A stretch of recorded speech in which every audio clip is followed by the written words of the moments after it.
अमरावती जिल्ह्यातील बडनेरा यवतमाळ मार्गावर 15 डिसेंबरच्या मध्यरात्रीच्या सुमारास एक भीषण रस्ते अपघात झाले आहे। जळू गावाजवळ भरधाव वेगातील एका कारचे नियंत्रण सुटल्याने ती रस्त्याच्या कडेला असलेल्या झाडावर जोरदार आदळली आहे।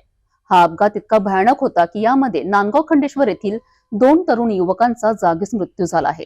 या घटनेमुळे परिसरात शोककळा पसरली आहे। पोलीस सध्या या अपघाताचे नेमके कारण काय आहे याचा तपास करीत आहेत। अमरावती जिल्ह्यातील बडनेरा आणि यवतमाळला जोडणाऱ्या मार्गावर जळू गावाजवळ मध्यरात्रीच्या सुमारास एक हृदयद्रावक अपघात घडलाय। ही घटना नेमकी कोणत्या वेळी घडली याचा पोलीस तपास करीत आहेत। प्राप्त माहितीनुसार नांदगाव खंडेश्वर येथील 2 युवक एका कार मधून प्रवास करीत होते।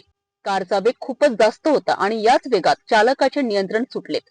नियंत्रण सुटल्याने ही भरधाव कार रस्त्याच्या कडेला असलेल्या एका झाडावर धडकली। धडक इतकी जोरदार होती की कारचा चक्काचूर झालाय। या अपघातात कारमधील दोन्ही युवकांना जीव गमवावा लागला। या घटनेची माहिती मिळताच लोणी टाकळी पोलीस ठाण्याचे पथक तातडीने घटनास्थळी पोहोचलेत। त्यांनी पंचनामा करून दोन्ही मृतदेह शवविच्छेदनाकरिता पाठविले आहेत। अपघाताचे प्राथमिक कारण अतिवेग आणि नियंत्रण सुटणे असल्याचे सांगितले जात आहे। मात्र पोलीस सर्व बाजूने या प्रकरणाचा सखोल तपास करीत आहेत। या अपघातामुळे नांदगाव खंडेश्वरसह संपूर्ण परिसरात गहरा शोक व्यक्त केला जात आहे।